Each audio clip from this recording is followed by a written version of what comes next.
Hello, everyone. Welcome to Super Happy Dragon Lucky episode 55. It's the 86th episode, 0x55. Welcome to the show. We're going to have a live AMA at the end, so get your questions in the chat as you can now as I go through a few updates. Let's start with Number Go Up. So this week on Number Go Up, Dragonchain Nodes, 2103, 2103. Obviously some new nodes added on the level 2. I don't know where else, but you know, steady climb. We like to see that, and over time as we bring more projects on, it's a good thing to have enough out there. So thank you for everybody running nodes. It's good stuff. It's excellent. I think that at least we've seen some interesting activity lately. So good stuff.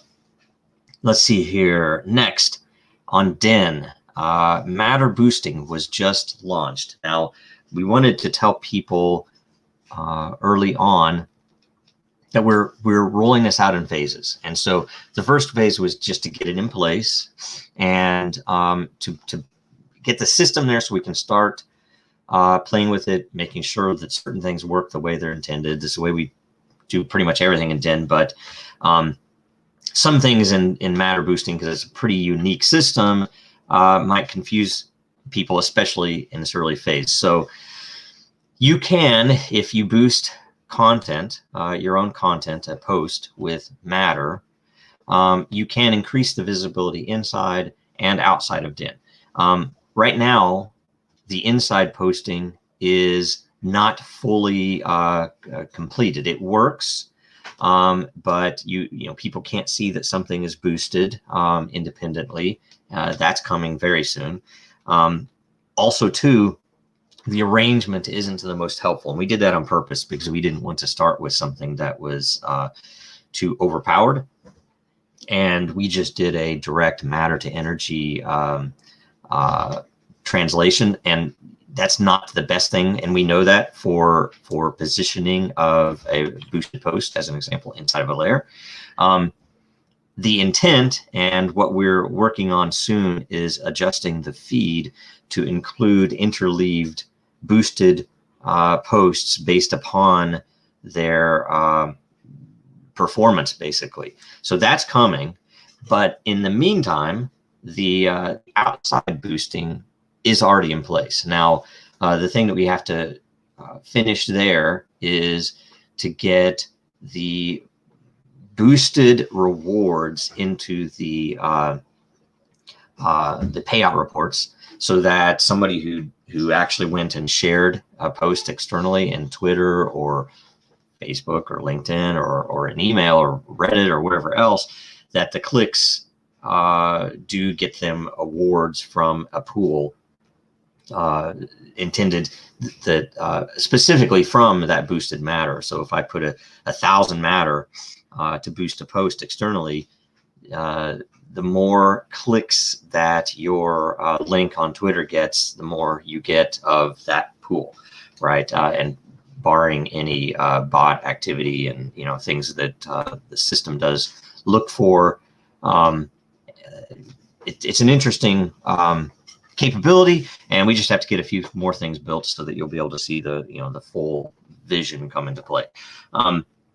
It should be said also that it is framed as a better model than direct advertising, because outside of Den we don't care, frankly. You could spam the world outside of Den, it's fine. Inside of Den, we really want content. So if you have something that you want to boost, if it's an ad, it's probably going to perform badly. So you will not get any of your matter back. In fact, it'll go to the into the system. Whereas if you boost something that is good content that actually makes sense inside of that layer, that the community in the layer loves, then it will get it will perform well, and you will get up to 85% of your matter back on that. So it's an interesting thing, and it should basically fix the some of the issues that you might see on other networks. So that's the intent. Let's see here. Next up, Ides of March 2021 LCP just ended. Would have been Sunday night our time, but it was basically, gosh, it started on the 15th of March at 0 hour. So the winners, top 5 by lore count, and we should say we added the ability to include the top 5 unique voter count, so that because basically what we're trying to do with this system is get more owners, more community members involved in each of these new layers, and that's how we're deciding which ones are created over time. And so we did 5 by lore and 5 by user count. And so the top 5 by lore were science and space tech with 9.7 million lore, NFTs with 8.5 million lore, awe with 6.6 million lore, fiction with 4.4 million lore, and privacy with 3.8 million lore.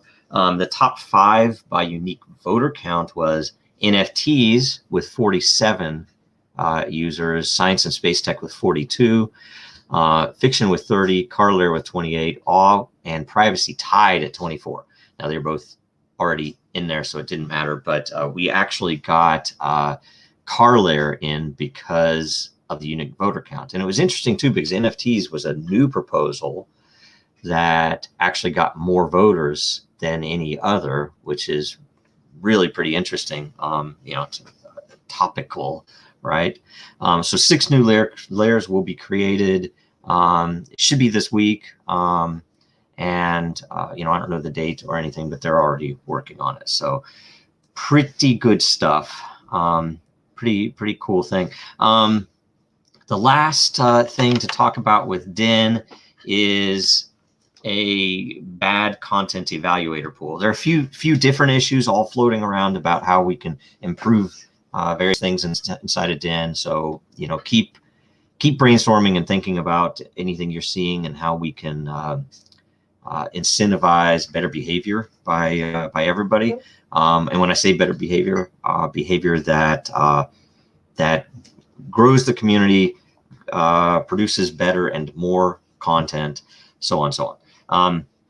This bad content evaluator pool, in my opinion, and the opinion of a lot of people, will help us significantly because it will give a true incentive for people to find bad content. And when I say bad content, it might not be bad content. It might just be inappropriate. It might be content that is not up to par, or maybe is just weak content. It's a single picture with no description, and it's not a meme, right? So it's there's not a lot of content, and so we want to incentivize people to downvote that, even if it's let's say you have a piece of content that has 10,000 energy.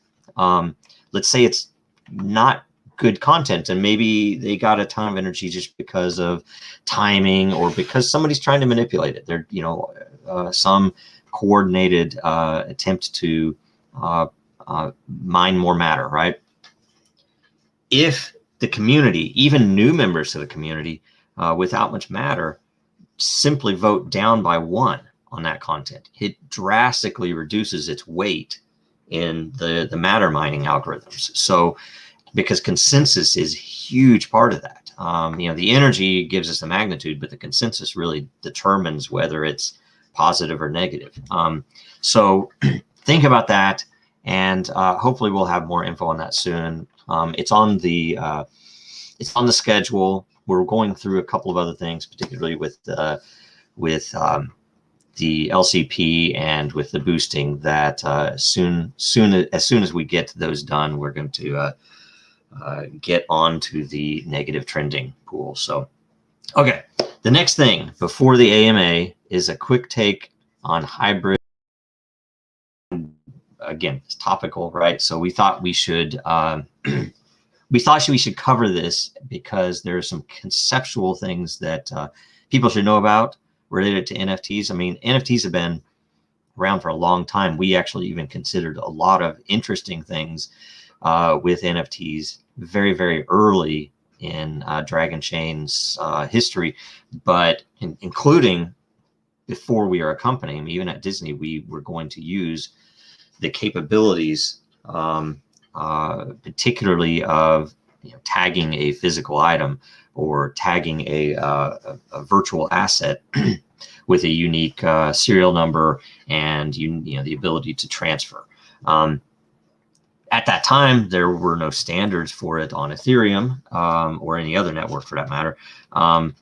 But generally, a lot of what we do could fit into this the NFT world. So, NFTs, non-fungible tokens, that is, they're unique tokens backed by a blockchain. Currently most, or at least the most value, obviously the most value is on Ethereum right now with NFTs when measured by, the actual trading and, as if it were artwork at auction, that the NFTs can represent digital files. They can represent physical items. They can represent anything. They can, they could literally represent anything. And it's an interesting thing because you have to determine how valuable are they, or is there value, or is there any need to transfer them? And some of the uses can be, literally collectibles, trading, things like that.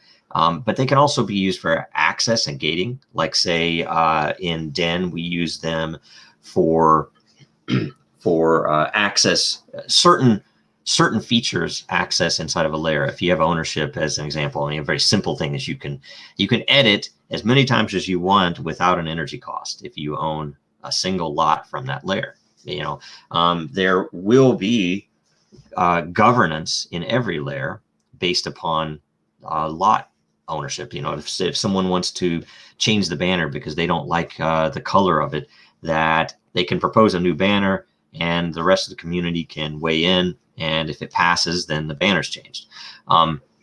Interesting stuff like that. We also in Den, and it's worthwhile repeating out there in the real world because a lot of people don't know this yet, that the ownership tokens in Den do represent ownership. They are transferable. They are decentralized. You can do whatever you want with them, but it is interesting because they do produce passive income that, the intent of it is not the passive part. The intent of it is that you are incentivized to produce more content, to gather more content, to get more community to come in and do things inside of Den. So it is an interesting thing that they are more than just used to say, oh, well, I hope that this layer becomes active so that I can go sell my lot. It is instead that you're in there making it active, and all the while you're getting paid for that activity. It's an interesting thing. So anyway, industry's ripe for NFT. Some already obviously have been hit. Art, big. Music, there's a lot coming with that. Gaming, obviously, we've even worked with a few projects that have this on their design, their schedule, that they're building NFTs with gaming and entertainment, movies and television. Obviously, sports and ticketing would be big because those things can then even become collectibles or things that you would sell later, or might have rights into purchasing merch or an album or something later at a better cost because you've been to the live show. Collectibles, obviously, there are a lot of really interesting things with collectibles. Problems with NFT: they're expensive to mint. We've even heard stories of people wanting to get into NFTs that go in and they make NFTs and then maybe they never sell them. I mean, you have some, depending on where you are in the world, some pretty reasonable upfront fees associated with creating NFTs because of the activity of the Ethereum network and its current fee costs. So It's an interesting thing. It's expensive to trade them. That, you know, if you're theoretically you were to sell some silly collectible for 20 bucks, I mean, it's 20 bucks. That's something, but it's not doable because the fees on Ethereum are potentially 80 bucks, 100, sometimes, you know, more.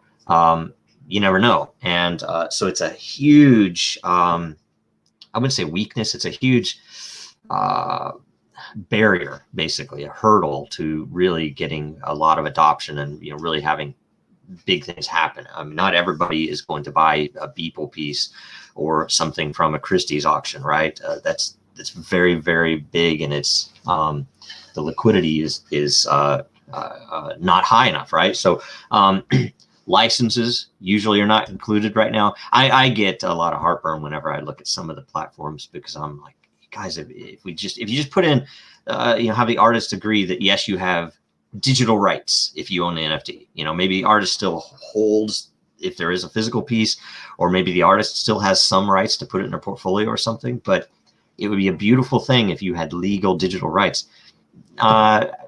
There might be some that are doing that. Mostly it's at least not a huge prevalent thing right now. The actual files aren't included in the NFT. We know some groups that are working on this. We've had proposals for it. Some of what we'll talk about for the hybrid side weigh in there and really help to solve some of the problems.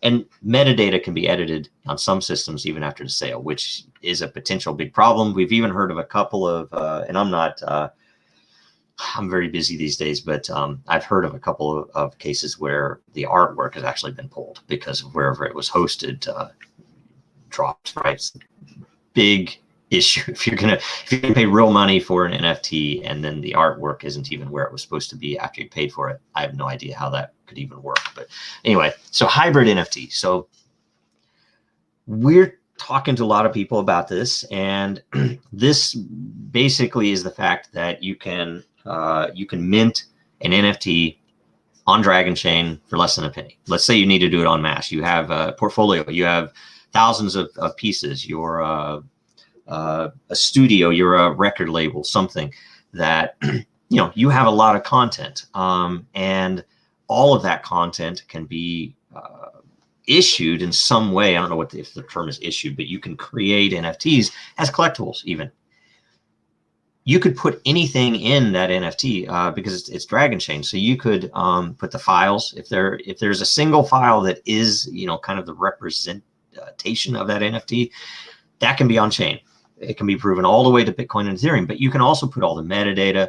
You could, and you know, here's what should be happening, frankly. And we've mentioned this in the past, and I've wanted to see this system forever, that the most valuable art that is, you know, relative to other art in the future, as an example, and I'm not talking, I'm talking visual or auditory, it doesn't matter, would contain the provenance of its history. That is, you know, here is a blank canvas, here is first layer, second layer, you know, something that potentially even would be frames automatically captured by a sensor that would give you a time lapse of the creation of that piece. Because then in 40 years, 50 years, 100 years, we have that history, and we have it proven on Bitcoin with a massive amount of security behind it, that there's no way someone could have, you know, for one thing, could manipulate the history, but then for them to know that this piece will be worth what it is now is a big deal. And some of that can even lead to the value later, just by having that basis, you know, the foundation upon which, you know, this is the piece and here's its history, including its ownership history, including everywhere it's ever been displayed, including, you know, any weird things around it on theft or anything else, it would all be there. And one way or another, we can put all that on chain, on Dragonchain, including NFT-based access. You know, having this means that you can peruse the files. Having this means that, you know, signing a message potentially could even say the only way you can open the full resolution file is with a signed message from the current owner. things like that would be very doable, very clean, very transparent. And the beauty is that the trade or transfer, so I could basically put thousands of these together of my portfolio and let the market decide which ones need to be pushed onto Ethereum, if at all. That, you know, if I say, okay, you can buy this, yeah, you can sell it to that other guy over there that also has another, and you can sell it to someone else over here. If at any point, if I want this if I want to allow it, if at any point someone wants to pull it off of Dragonchain, put it on Ethereum, the beauty is that the files remain there on Dragonchain, and you know, you can still trade it on OpenSea or wherever else you might trade an Ethereum NFT. So, and theoretically, we could do other blockchains also, right? That's a very easy thing to do. So anyway, all files licenses built in, all provenance attached, and you get the best of both worlds. So it's the same thing that if you want to have it on Ethereum, you can have it on Ethereum, but the origin does not have to be on Ethereum. In fact, there are definitely some huge advantages to putting them in a hybrid environment.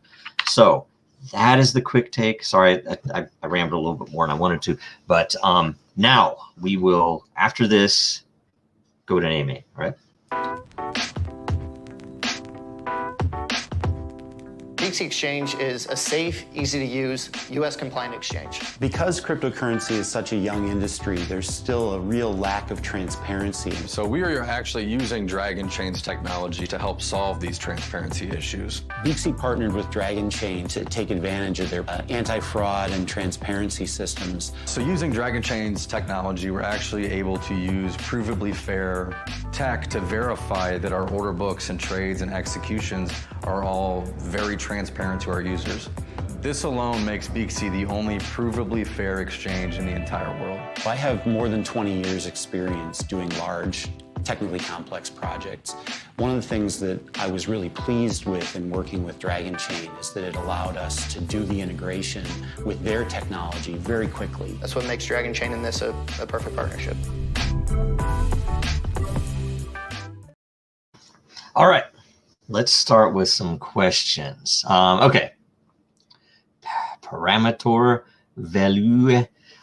Did the SEC force Dragonchain to open source the project? No, not at all. They, in fact, let me see here. How best to describe this? Of course, we came out in October 2016 with Dragonchain as open source from Disney. You could mean the later, because we then, we did some work in the open source repository, then pulled everything back to private while we really made a lot of big changes on the inside. Then in, what year was it? It's 2019. It's on that poster.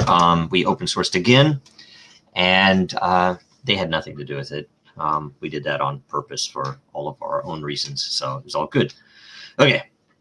How does Dragon push data to ETH and Bitcoin while transaction costs are so high? Okay, so this is, it's incredibly simple.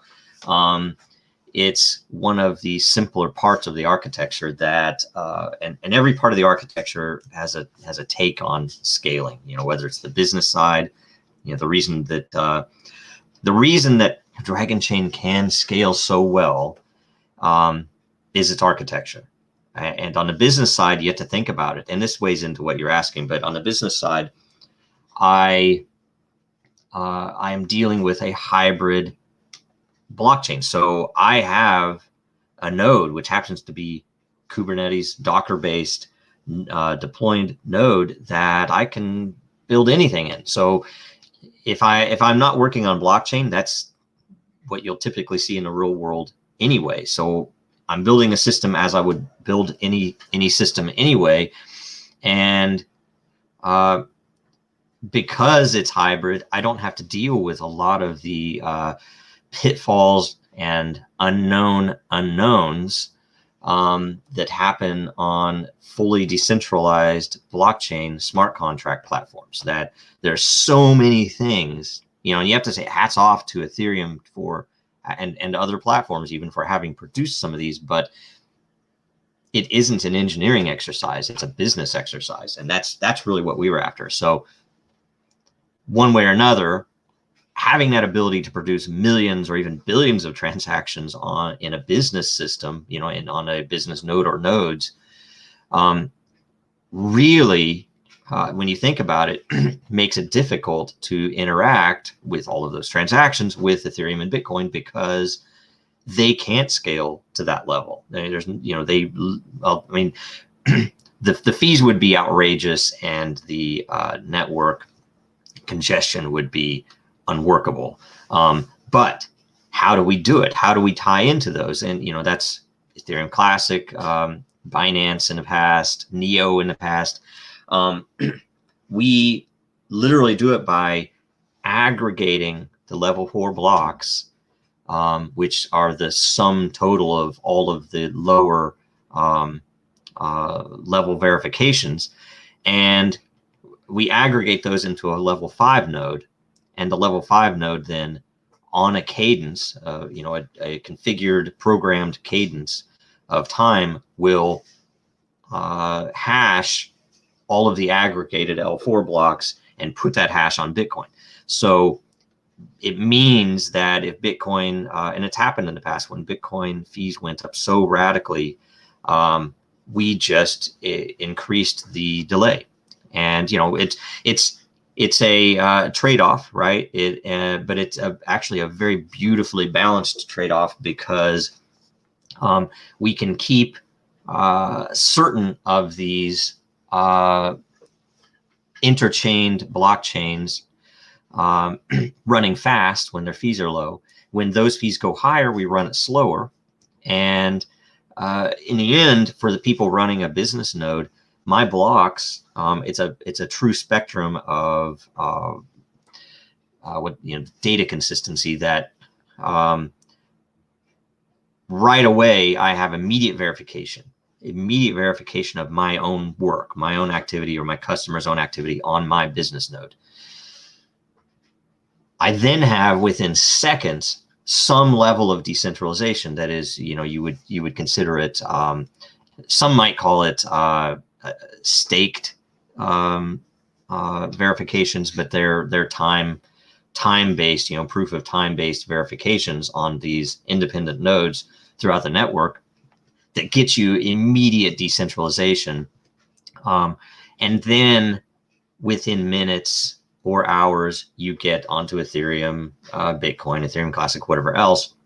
And it's typically based upon how much power is there. That it's not a perfect measure, but the higher the fees, often the more hash power, the more network activity on that foreign network. So the more value there is to you, the business node runner, because your blocks, your transactions are being secured on those networks based upon their general value currently, and then over time that's held. So that's why when you look at Eternal, or on the Eternal report, or if you look at like say the Beaksy UI, that you will actually see the number there, which tells you how much power has been applied in a dollar figure. So anyway, we do it by aggregating and delaying. Okay, Tommy, would this be considered a layer 2 roll-up solution by some?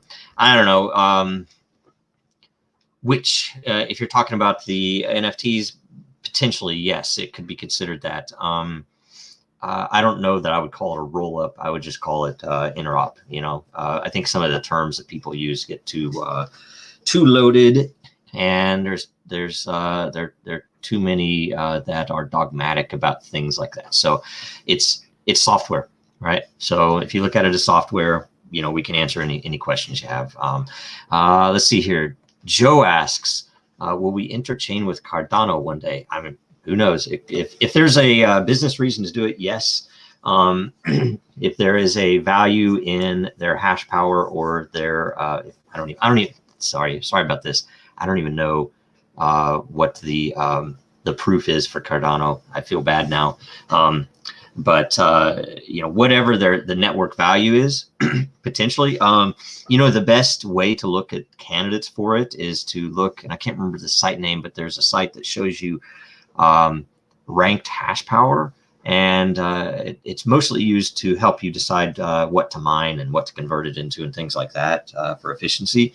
But it's very interesting because if you look at either hash power or staking power or network value one way or another, those are the things that we should be looking at for interchaining. And we've wanted to, by now, interchain hundreds. And the issue has constantly been that if we're maintaining it, is not worth our time as a small team to keep maintaining all these other network nodes.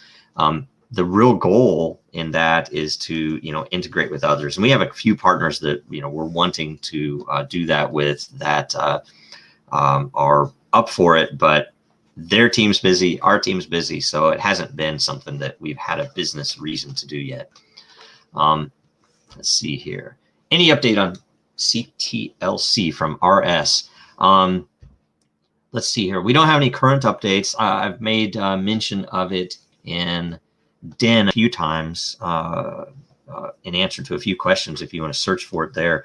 But what we want to do is replace the CTLC system. Number one, the acronym's horrible.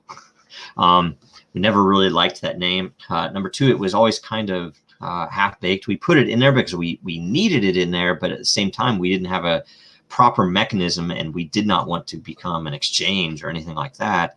So, right now it is of limited use, and I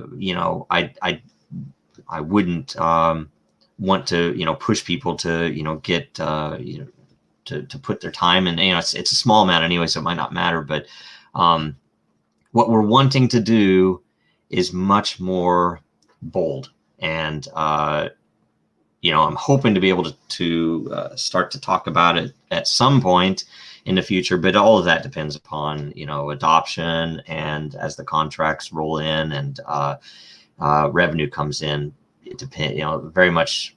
It's all about priorities and what we need and when we need it, and so timing is a big part of that. So, just be on the watch. We'll, when I'm able to, I'll try to bring it up, and we're wanting to get feedback on a couple of things first, without anyone anticipating what we're wanting to do with that. But we know that it's something that community's interested in. So okay,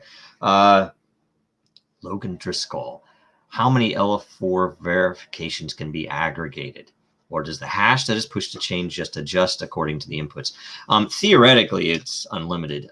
In reality, because of the current implementation, it's in the thousands. I don't remember if it's in the tens of thousands, but there is a memory consideration, because in order to hash all of them, the node has to have enough RAM to pull the blocks together and hash them. There could be alternative ways to hash it, of course, and in the meantime, without affecting any other implementations. This came up, interestingly enough, in that 24-hour session where we did the 260 million some odd transactions, because we had never seen that amount of activity before. So it was really funny because the network itself had no issues at all, except for the L4s that would occasionally run out of RAM because they were trying to hash up too many L4 blocks. Or sorry, the L5s were choking on that. And so we put in a, there's a fail safe in there that if it gets over a certain number, it'll immediately push an L5 transaction onto chain. So there is a cost to it, of course, but it's pretty much very efficient, because it will load up as many as it can safely and then push them, and then it slows back down when the burst traffic is not there. So that's how it works. And but that memory thing was something, and there are some reasons to look at that again in the future, but right now we don't have to worry about it. Distant. Is hash power or similar measure most important for new L5 interchains, or is variety of proof mechanics more a reason to interchain? Okay, so this is an excellent question, and I've talked about this way back a lot, that variety might be more important than the total amount of hash power. That even, I think it's even in the white paper, that we want as many different types of verifications in these foreign networks as possible. Why? Because let's say that alien tech comes down. Who knows who? Some genius invents something that totally destroys Bitcoin's structure and algorithms, right? Let's say that there is a particular vulnerability for the algorithm of that Ethereum uses. That this, the variety, number one, and the fact that we have multiple networks is extremely important, because the user, the business, will still have some value of verification ongoing, even as that network falters. And you've seen it happen multiple times in our history, with Ethereum Classic having 51% attacks, and none of our users, none of the businesses had to worry about anything, because Bitcoin and Ethereum were maintained. And so, and at the time, maybe even Binance was on there. So it's an interesting thing. So the variety is extremely important, both because one could go down while the others remain, one could lose network value or power while the others remain. Let's say that it's kind of like how, the fallacy of using the same wheat crop everywhere in the world. If there's a bug that attacks, then everybody starves, right? That you want variety, and so that's probably more important than the value. Now, that variety should come with, of these different algorithms. If there are forks of that same algorithm, that we want the highest level. So Bitcoin is in there and Ethereum is in there. We want more, of course, but yeah, varieties is huge. And then the last bit is definitely it is whatever the customer wants. If somebody comes in and says, "Hey, we want that Cardano interchain level 5, then it'll happen. If somebody wants the Divi interchain, it will happen. But there has to be a reason for it, because we simply don't have enough time to do everything. All right, next question. Drew Carlisle. Can a person use the open source code without going through Dragonchain? You can, let's see here. You can use the open source code completely disconnected from Dragonchain. I wouldn't advise it. It's no better. Well, I say it's no better than using Hyperledger, but it might be better than using Hyperledger, because it is, although it is centralized, you can at least use any language you want. You can at least do better integrations than you might be able to do with other platforms. It's how do I say? It would be worth it, though, to plug into DragonNet. So if so, how would a company that uses the open source software without going through Dragonchain benefit Dragon? Well, the idea would be if they pulled down the open source code and they, let's say, ran it in dev and test. So they aren't connected to the network at large, but they're integrating. So that's a reasonable model, that you build it. You're building something on it. You don't need to pay the fees while you're building it. It's very typical, very normal.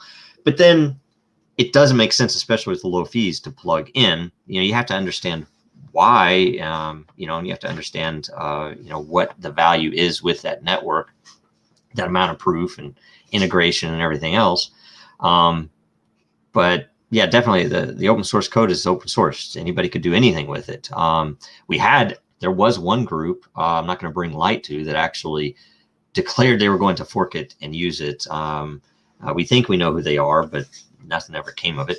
And again, I'm not going to mention who they were because I think it might have been nefarious activity. I don't know, but either way, yeah. I mean, the thing is, if you understand the technology, there is an absolute value to connecting to the network, even if you are independently building everything out on your own in your own network. All right, next question. Update on lure farming, please. From Go Vegan. So lure farming, we wanted, the full intent and the plan was to have lure farming start right when we opened up the new LCP, so that people understood what lure was for, you know, that it's not just a token to speculate. And how do I say, the plan now, well, we had an issue with one of the libraries, and I don't have full understanding of what the issue was. I just know that our devs told me, well, there's an issue with one, there was either an update or something else that something is broken. So we ran out of time to get it in place for the Ides of March LCP. So our plan and expectation is that we will have it running for the April LCP, so that, you know, people can have some more lore and have at it with creating new layers. So anyway, RS, any update on open source money season 2?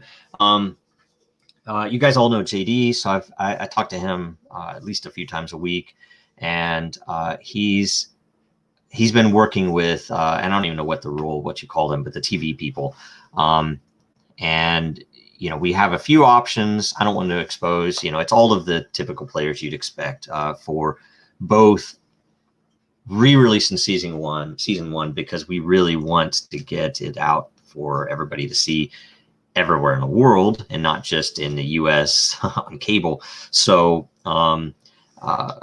that's coming, and season 2 they've been filming stuff. They're working out different angles, and it depends on the story, and you know, all that stuff is TV stuff. So it's happening. It's, you know, it's moving along, I guess. So let's see here.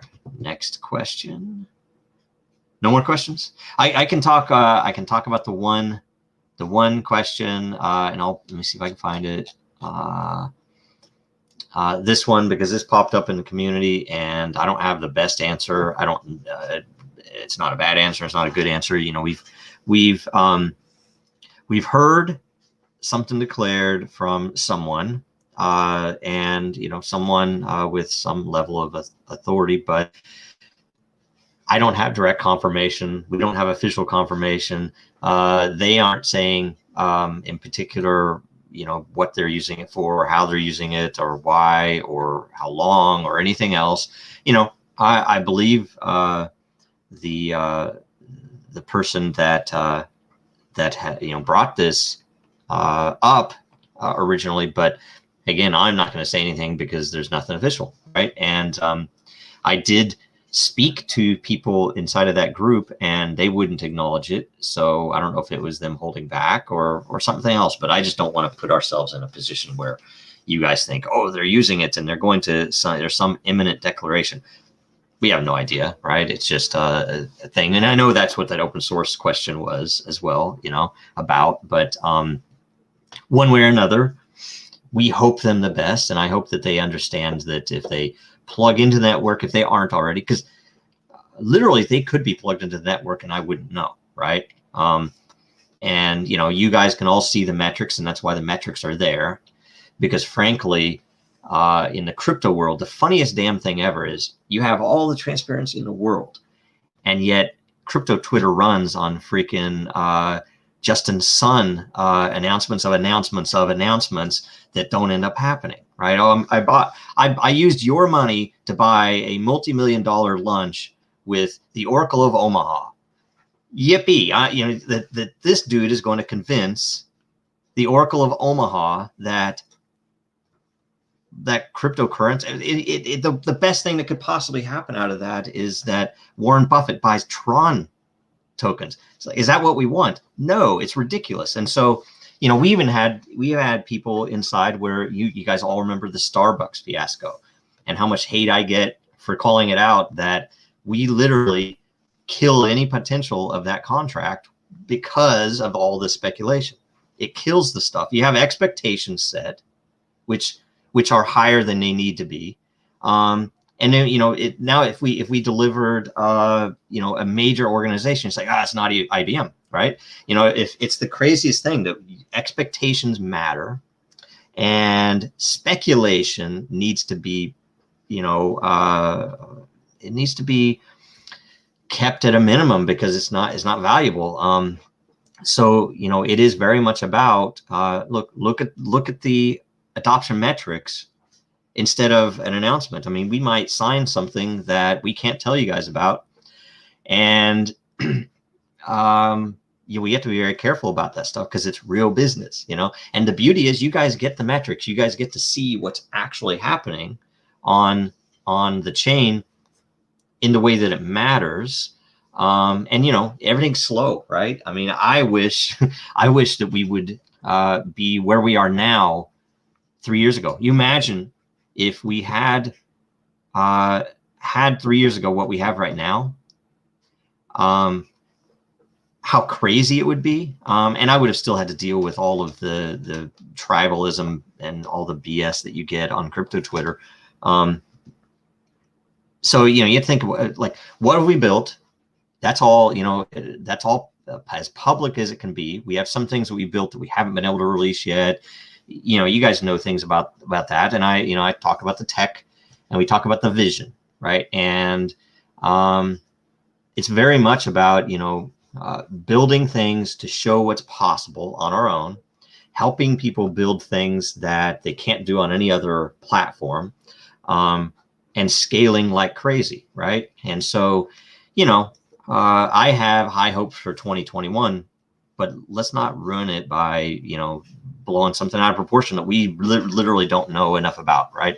So it's all great and fine, but there's so much here, and there's so much that we've proven that it's still, I still think it's very early. I think, you know, we're less early than we were in 2017, and you saw what happened in, you know, 2017, 2018, that the potential for value creation in this world, and particularly in this industry, is off the charts. It's enormous. This is a point in time that is historically significant, because, and it's not because, it's not because it's how do I say this? A lot of people look at the wrong things. That the reason that the so-called bubble happened in 2018 was absolutely not because of over speculation. There was over speculation. It was because it was the first time in human history that anyone in the world literally could get ownership of something that was going to have a massive, massive value, right?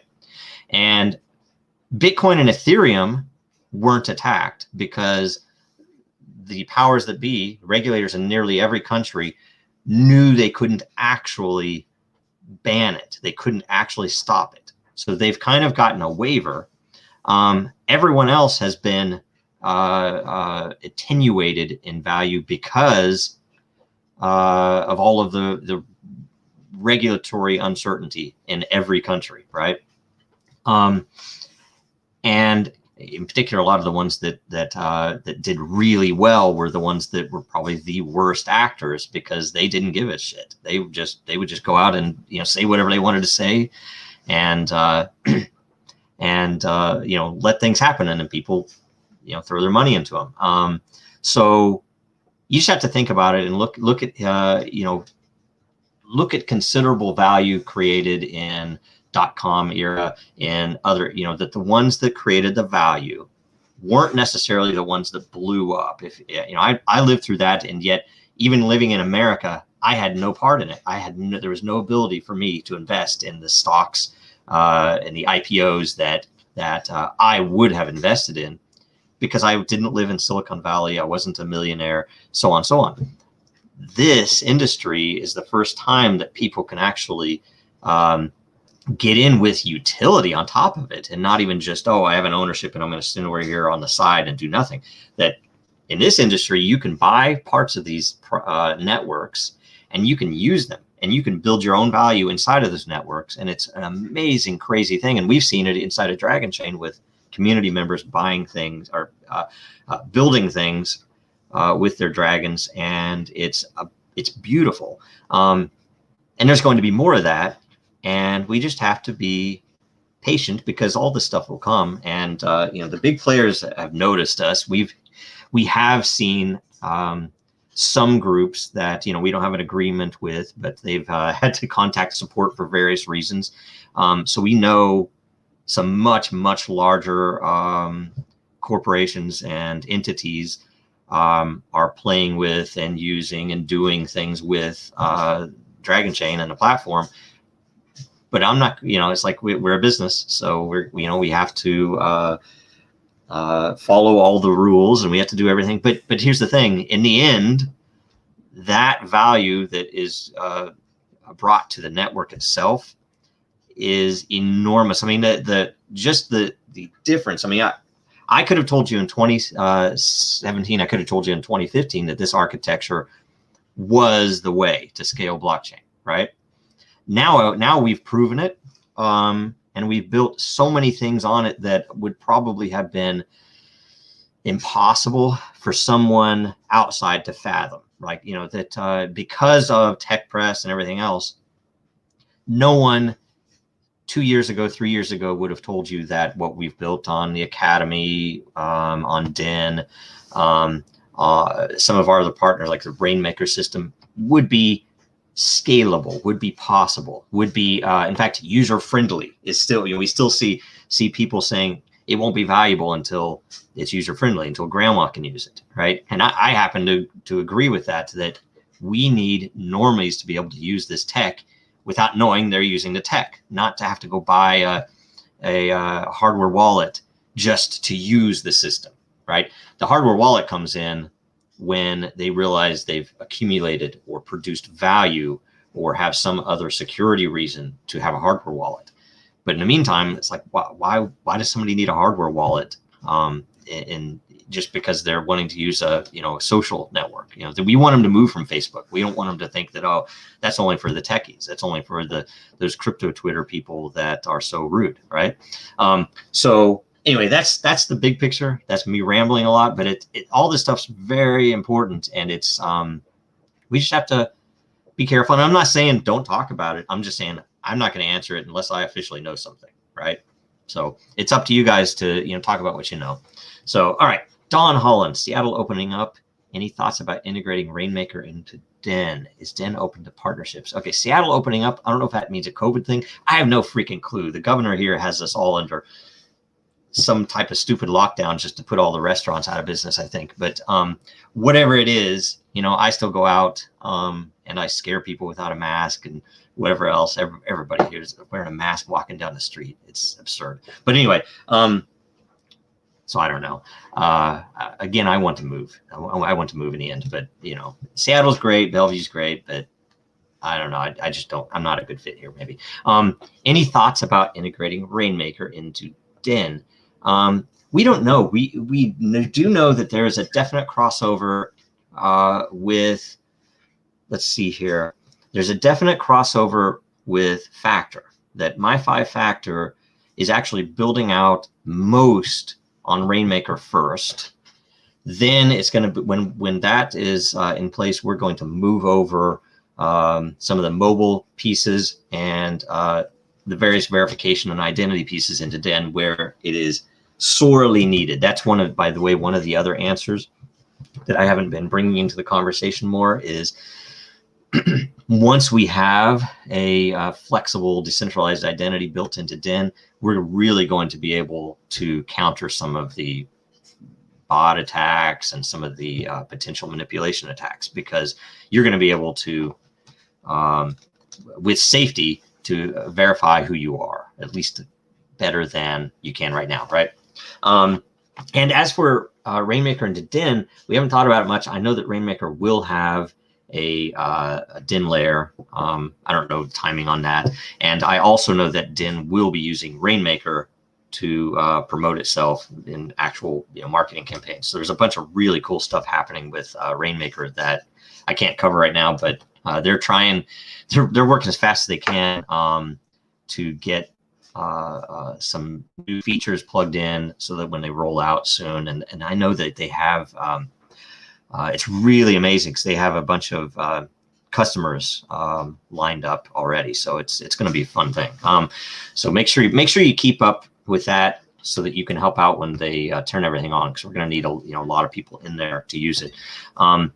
Is DIN open to partnerships? Absolutely. In fact, we have some built-in capability to do partnerships. We have, gosh, I'm trying to remember all of them. The latest that we did was Hacker Noon. Sorry, is it Hacker Noon? Hacker Noon, yes, Hacker Noon. That they are, they have a layer now. So follow it, and I think they're going to roll in something with their commentary for their site. That'll also be really helpful when we have identity. And there are a few others that are in there. And right now it's best opportunity because we're not charging what we will be charging in DIN. That there right now anybody can create a layer on their own. They bring their own lore and they pay a single fee. In the future, you will pay an upfront fee and you will pay we think monthly fee. We're still trying to figure out the best way to do what we need to do to calculate it. But if you have enough activity, you won't pay anything monthly because you have a good flow of content and activity, people engaging and everything else. Then you'll have literally zero fees.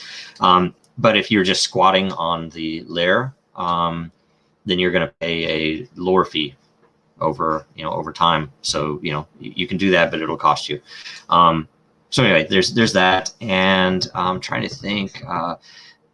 Definitely, I mean, we're also open to other integrations. We want to, and we have a few people that are looking at it. A few organizations that they could use our comment platform. So it basically be where any blog post or article on your, let's say, news site, as an example, would have the comments embedded, but the comments would be from DIN, so that anyone logged in would actually stand to get rewards from mining just for answering questions or participating.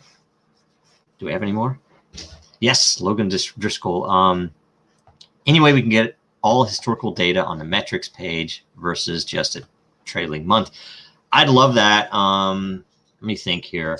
You know what I could do, because the former requests for this were to expand it so that you could actually do what you do on financial sites with the charts, where you could just expand the time that you're seeing on the chart, things like that.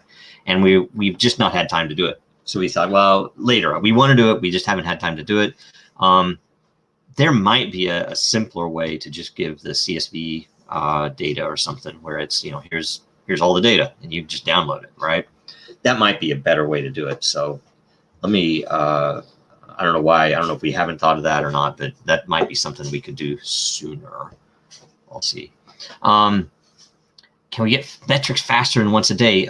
Yes, I think that the metrics are updated. If I remember right, it's either every minute or every 5 minutes, but we only aggregate them once a day just because we didn't want the load on the servers. And we actually talked about doing that at one point, but again, we were too busy. We didn't have time to do it. During the 24-hour broadcast, we had a special interface that was just pulling them direct from what's still running. So it's possible.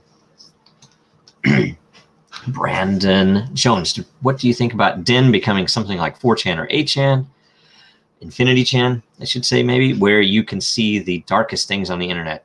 And how do you balance free speech and illegal activity? Oh, God, this is one of the hardest ones. I mean, identity comes into play. I will tell you, we're hosted in the US right now. There is a potential. So the design of the system fits in, it uses Dragonchain architecture, obviously. So the intent is to allow people in the future, let's say you're a dissident group, that we would allow you to run your own node. Now you're going to pay for infrastructure, you're going to pay for hosting and all that stuff.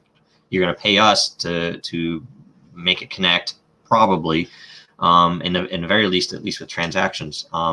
And we would basically, it would allow you to use the interface, and it would be embedded with the rest of the layers if it's subscribed, but it would be external, and it would likely, or at least, well, likely not be included in the economy if it's not transparent. Now, maybe if it's a public layer, maybe it would be included in the economy. I don't know, but the issue is, you think about it from the good side first, that dissident group could then use DEN in very interesting ways. Tied to that would be identity piece, that as soon as we have factor rolled in, that the vision is to have an economy around anonymous accounts. That is, I can have an account, and as long as I have a certain threshold, let's say a certain amount of matter or certain other reputation scores, I could create an anonymous account for a certain price. And the first one would be probably free, right? At least cheap, but probably free. But creating more and more anonymous accounts would become exponentially more expensive. So you don't have a flood of a whole bunch of different anonymous accounts from every real account. Potentially, the ideal would be that everybody has one anonymous account and one non-anonymous account. And then we would have switches on the layer where they would allow or not allow anonymous posting, that you could have mixed. You could have, I don't want to have any anonymous accounts, or I only want anonymous accounts, right? So you think that mixed in.